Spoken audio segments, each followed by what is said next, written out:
නූතන විද්‍යාත්මක දැනුම කියලා කියන එක හුදු එක ශිෂ්ටාචාරයක නිර්මාණයක් නෙමෙයි කියන එක අද ලෝකය පිළිගන්නා කාරණයක්. හැබැයි මේ ලංකාවේ බොහෝ දෙනා තුළ තියෙන අදහසක් තමයි මෙන්න මේ නවීන විද්‍යාව කියන එක සම්පූර්ණයෙන්ම වගේ බටහිර ලෝකයේ තුල පමණක් ඉපදුණු දෙයක් කියන එක. ඉතින් අන්න ඒ මතය මේ අදටත් වඩා ලෝකේ පුරාම ඉතාම ජනප්‍රියව තිබ්බ කාලයක ඒ මතයට ප්‍රබල අභියෝගයක් එල්ල කරපු එක්තරා විශිෂ්ට විද්වතෙක් බටහිර ලෝකයෙන්ම බිහි වෙනවා. ඉතින් ඒ තමයි මේ අදින් අවුරුදු 125කට විතර කලින් බ්‍රිතාන්‍යයේ ලන්ඩන් නුවර උපත ලැබූ ජෝෂප් නීඩ්හැම් කියන ජීව රසායන විද්‍යාඥයා. ඔහු වෘත්තීන් ජීව රසායන විද්‍යාඥයෙක් වුණත් ඔහු පසුකාලීනව Tamanගේ විද්‍යාත්මක දැනුමත් පදනම් කරගෙන පෙරදිග ලෝකයේ පිළිබඳ සුවිශේෂී අනාවරණයන් රසක් සිදු කළ සුවිශේෂී ඉතිහාසඥයෙක් බවට පත් වෙනවා. ඔහුගේ ඓතිහාසික කාර්යභාරය උනේ පෙරදිග ලෝකයේ ගැඹුරින් ගවේෂණය කරන එක. වඩා පැහැදිලිව කිව්වොත් මේ පුරාණ චීනයේ පැවති සාම්ප්‍රදායික දැනුම් පද්ධතිය ගැඹුරින් ගවේෂණය කරන එක. ඔහු තමන්ගේ ජීවිත කාලයෙන් හරි අඩකට වැඩිය, ඒ කියන්නේ අවුරුදු 50ක විතර කාලයක් සම්පූර්ණයෙන්ම කැප කළේ ඒ කාර්යභාරය වෙනුවෙන්. අන්න ඒ ඔස්සේ මෙන්න මේ පුරාණ චීනයේ පැවති විද්‍යාත්මක දැනුම කොයිතරම් පුදුම සහගතද?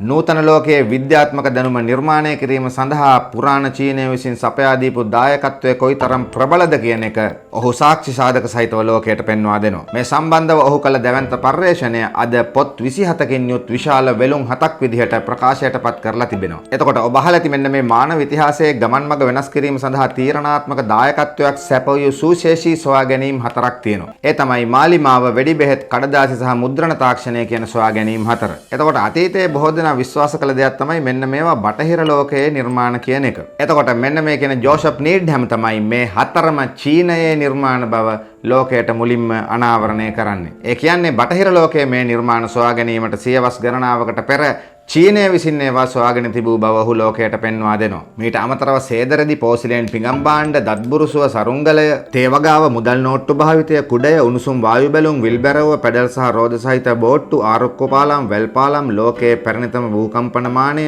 පැරණිතම යාන්ත්‍රික ඔරලෝසුව, ගිනි පෙට්ටිය, ගිනිකෙලි අත්බෝම්බ ඇතුළු චීනය විසින් කළ තවත් සොයා ගැනීම් සිය ගණනක් සායවා නූතන ලෝකයේ විද්‍යාත්මක දැනුම නිර්මාණය කිරීමට දායක වූ ආකාරය ඔහු ලෝකයට අනාවරණය කර තිබෙනවා. ඔහුගේ පොත් මගින් පුරාණ චීනයේ පැවති ගණිත ක්‍රම, භූවිද්‍යාව, යාන්ත්‍ර විද්‍යාව, ඉංජිනේරු ශිල්ප ක්‍රම, ඉදිකිරීම් තාක්ෂණය, නාවක තාක්ෂණය, යුද තාක්ෂණය, රසායනික නිෂ්පාදන, කෘෂිකර්මාන්තය, ආහාර තාක්ෂණය, වෛද්‍ය විද්‍යාව, ඖෂධ නිෂ්පාදනය, රෙදි නිෂ්පාදනය, කැණීම් කටයුතු, භාෂාව, සාහිත්‍ය, දර්ශනවාදය වගේ අංශ ගණනාවක් පිළිබඳව ඉතා පුළුල් ලෙස කරුණු අනාවරණය කරනවා. අපි දැන් මේ ලංකාවේ පැරණි දැනුම ගැන කතා කරනකොට සමහර අය ඒකට හිනා වෙනවානේ.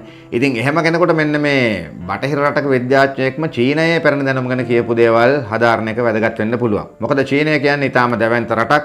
වසර 5000ක පමණ ඉතාම දීර්ඝ ශිෂ්ටාචාරයක්. ඉතින් ඕන් නිර්මාණය කළ පුරාණ දැනුම කියන එක මේ ලංකාවේ තිබුණු දැනුමට වඩා ඉතාම පුළුල් සහ විශාල පරාසයක පැතිරුණු එකක්. ඔය සමහරව හිතනවානේ මේ හැමදේම මුලින්ම හොයාගත්තේ ලංකාවේ කියන මතය අපි සමාජගත කරන්න උත්සාහ කරනවා කියලා.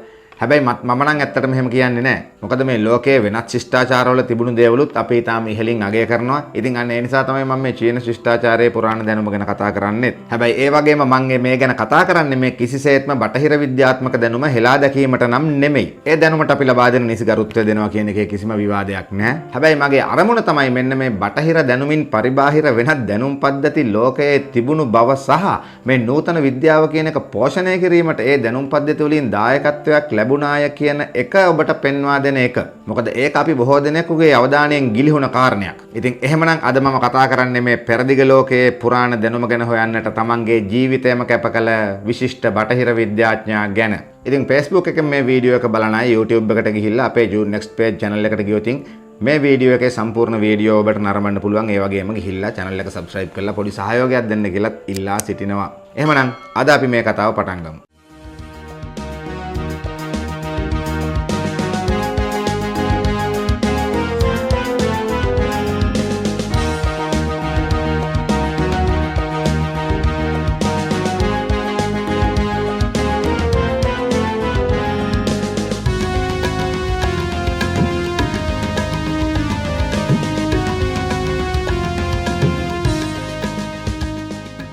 ඉතින් මෙන්න මේ ජෝෂප් නීඩ්හැම් ගැන මම මුලින්ම හැඳින්වීමක් කරොතින් ඔහු බටහිර ලෝකයේ විශාල වශයෙන් සම්භාවනාවට පාත්‍ර වෙච්ච පිළිගත් විද්වතෙක්. එතකොට ඔහු මෙන්න මේ චීනයේ පුරාණ දැනුම පිළිබඳ කර ගවේෂණයට අමතරව වෙනත් කෘති ගණනාවක් රචනා කරලා තිබෙනවා. ඔහු වර්ෂ 1900 දී ලන්ඩන් නුවර තමයි උපත ලබන්නේ. එතකොට ඔහුගේ පියාත් වෛද්‍යවරයෙක්. ඊළඟට ඔහු 1925 වසරේ තමයි බ්‍රිතාන්‍යයේ කේම්බ්‍රිජ් විශ්වවිද්‍යාලයට අනුබද්ධ ආයතනයක් වූ ගොන්විල් ඇන්ඩ් කීස් කොලෙජ් එකෙන් තමන්ගේ ආචාර්ය උපාධිය සම්පූර්ණ කරන්නේ. ඉතින් මෙන්න මේ අතර 1937 දී කිසියම් අධ්‍යයන කටයුත්තක් සඳහා චීන විද්‍යාඥයන් තුන්දෙනෙක් කේම්බ්‍රිජ් සරසවියට එනවා. ඉතින් මෙන්න මේ හැම දෙයකටම කාන්තාවක් සම්බන්ධ වෙන්න ඕන නිසාද කොහෙද මේ තුන්දෙනා අතරින් එක්කෙනෙක් කාන්තාවක්. ඉතින් මෙන්න මේ විද්‍යාඥයන් තුන්දෙනා අතර හිටපු ලූ වෙයිජන් කියන කාන්තාව නිසා තමයි ජෝසප් නීඩ්හැම්ට මුලින්ම චීනය ගැන හොයන්න කිසියම් එක්තරා උනන්දුවක් ඇති වුණා කියලා කියන්නේ. ඇත්තට මෙන්න මේක පිටිපස්සේ මේ සැඟවුණු ආදර කතාවකුත් තියෙනවා. මොකද මේ කාලය වෙනකොට ජෝසප් නීඩ්හැම් ඩොරති කියන කාන්තාවත් එක්ක විවාහ වෙලා හිටියේ. හැබැයි ඔහුට මේ චීන තරුණිය ගැනත් ආදරයක් ඇති වී තිබෙනවා. ඊට පස්සේ දිගින් දිගටම ඇය ඔහුගේ පර්යේෂණ කටයුතු වල ප්‍රධාන සහායිකාවක් ලෙස කටයුතු කරලා තිබෙනවා. ඒ විතරක් නෙමෙයි 1989 දී සෑහෙන වයසට ගිහිල්ලා මේ දෙන්න විවාහ වෙලත් තියෙනවා. ජෝසප්ගේ පළමු බිරිඳ මිය ගියාට පස්සේ තමයි මේ විවාහය සිද්ධ වෙන්නේ. ඉතින් එතකොට ජෝසප්ට වයස අවුරුදු 89ක්. ඉතින් මේ අතර මේ ජෝසප් නීඩ්හැම් 1943 දී තමයි මුලින්ම චීනයට පැමිණෙන්නේ.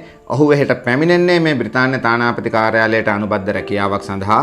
ඉතින් ඒ අතරේ ඔහු චීන භාෂාව ඉගෙන ගන්නවා. ඉතින් එතකොට මෙන්න මේ චීනයේ ගත කරපු කාලය තුල තමන්ගේ රැකියාවට අමතරව ඔහු කරපු වැදගත්ම කාර්යභාරය තමයි අර කියන චීනයේ පුරාණ දැනුමට අදාළ තොරතුරු සම්භාරයක් ඊටාම ගැඹුරින් ගවේෂණය කරලා ඒ තොරතුරු ඒකරාශී කරගන්න එක. එතකොට මේ පර්යේෂණ කටයුතු වලට අර මම කියපු කාන්තාවත් දිගින් දිගටම සහයෝගය ලබා දීලා තිබෙනවා. ඉතින් ඒ අනුව ඔහු මේ විදිහට මේ චීනයේ පැරණි දැනුමට අදාළ විවිධ මූලාශ්‍ර පුරාවිද්‍යාත්මක සාධක වගේ දේවල් කන්දරාවක් අධ්‍යයනය කරනවා. එතකොට චීනයේ විද්වතුන්ගෙනුත් මේකට විශාල සහයෝගයක් ලැබෙනවා. ඉතින් ඔහු මේ විදිහට අවුරුදු 4ක කාලයක් චීනයේ ගත කළා 1946 දී තමයි ආපහු බ්‍රිතාන්‍යයට යන්නේ. හැබැයි මේක කිසිසේත්ම මේ අවුරුදු 4කින් අවසන් කරපු අධ්‍යයනයක් නෙමෙයි. ඔහු මේ අවුරුදු 4 ගත කරේ මූලික තොරතුරු ඒකරාශී කර ගැනීමට විතරයි. ඉතින් එතනින් පස්සේ ඔහු බ්‍රිතාන්‍යයට ගිහින් තමන්ගේ මුළු ජීවිත කාලය පුරාම ඒ කියන්නේ තමන්ගේ මරණය දක්වාම කරන්නේ මෙන්න මේ අරගෙන ආපු තොරතුරු ටික නැවත නැවත ගැඹුරින් අධ්‍යයනය කරමින් ඊට අදාළ නිගමන වලට එළඹෙමින් ඒවා ශාස්ත්‍රීය ග්‍රන්ථ විදිහට ලෝකයට ඉදිරිපත් කරන එක.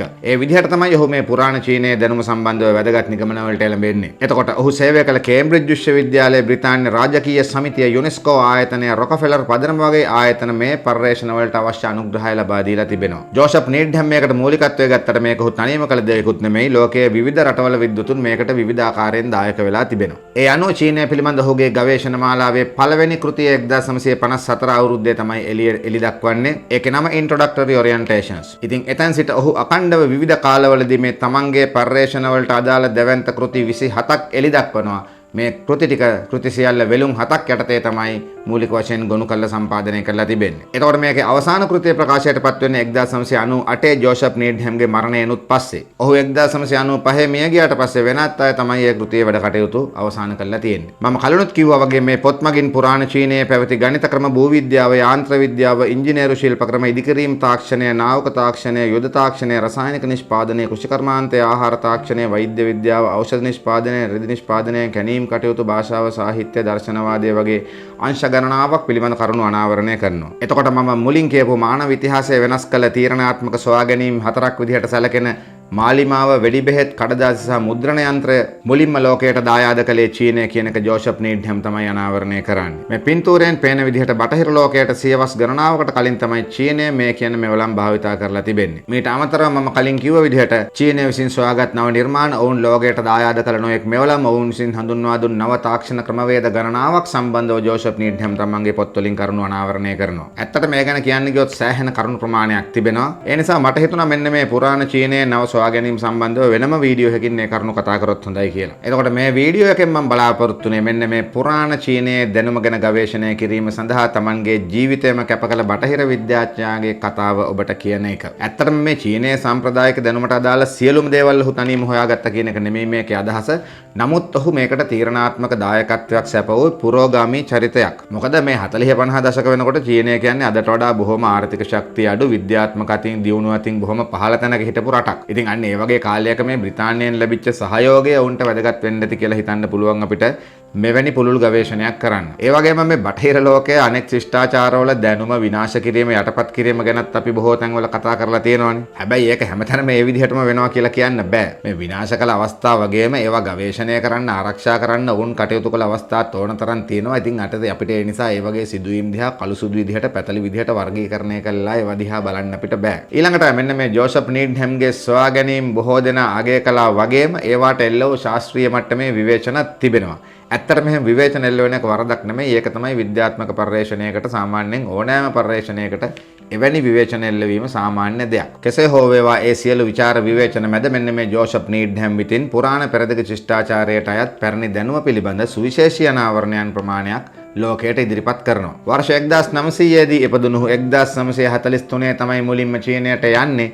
එතැන් සිට ඔහු 1995 දී මිය යන තුරුම කලේ මෙන්න මේ චීනයේ දැනුම පිළිබඳ ගවේෂණය කරන එක. එතකොට ඔහුට මේ චීනය ගැන මුලින්ම උනන්දුවක් ඇතිවීමට බලපෑ චීන තරුණිය ලූ වෙයිජෙන් ඇයත් මේ ජීවිත කාලය පුරාම ඔහුගේ පර්යේෂණවල සහායිකාවක් විදිහට කටයුතු කරනවා. ඒ විතරක් නෙමෙයි මේ 1989 ජෝසප්ගේ පළමු බිරිඳගේ මරණයෙන් පස්සේ ඇය ජෝසප් නීඩ්හැම් එක්ක විවාහ වෙනවා. හැබැයි ඒ විවාහය පැවතුනේ අවුරුදු 2ක් විතරයි. මොකද අවුරුදු 2කට පස්සේ ලූ වෙයිජෙන් මරණයටපත් වෙනවා. මේ විවාහය සිද්ධ වෙනකොටත් ජෝසප්ට වයස අවුරුදු 89ක්, මේ කාන්තාවට වයස අවුරුදු 85ක්. ඉතින් ඊට පස්සේ මේ කාන්තාවට පසුව ජෝසප් නීඩ්හැම් 1995 දී මේ ලෝකයෙන් සමුගන්නවා. එතකොට ඔහුගේ මරණින් පස්සේ තමයි ඔහුගේ අවසාන කෘති ප්‍රකාශයටපත් වෙන්නේ. හැබැයි ඔහු මිය යන්නේ නිකම් නෙමෙයි. ඔහු මිය යන්නේ සියවස් 50ක් පුරාම පැතිරුණු ඊටාම දැවැන්ත පුරාණ ශිෂ්ටාචාරයක අභිමානයෙන් ලෝකයට පෙන්වා දුන් ශ්‍රේෂ්ඨ ඓතිහාසික චරිතයක් විදිහට. ඒ විදිහට තමයි ඔහු තමන්ගේ ජීවිතයට සමු දෙන්නේ. ඉතින් අන්න ඒ නිසා ඔහුගේ නාමය කිසිදා ඉතිහාසයෙන් මකා දාන්න බෑ. ඉතින් අද මම මේ වීඩියෝ එකෙන් කතා කළේ මේ ජෝසප් නීඩ්හැම් කියන විද්වතාගේ ඓතිහාසික කාර්යභාරය ගැන. ඔහු ඇතුළු අය විසින් අනාවරණය කරගත් පුරාණ චීනයේ දැනුම සම්බන්ධව වැදගත්ම කාරණා ටිකක් ඉදිරියේදී මම වෙනත් වීඩියෝ එකකින් කතා කරන්නම්. එහෙමනම් අපේ channel එක subscribe කරන්න. මේ වගේ වීඩියෝ එකකින් අපි නැවත හමු වෙමු.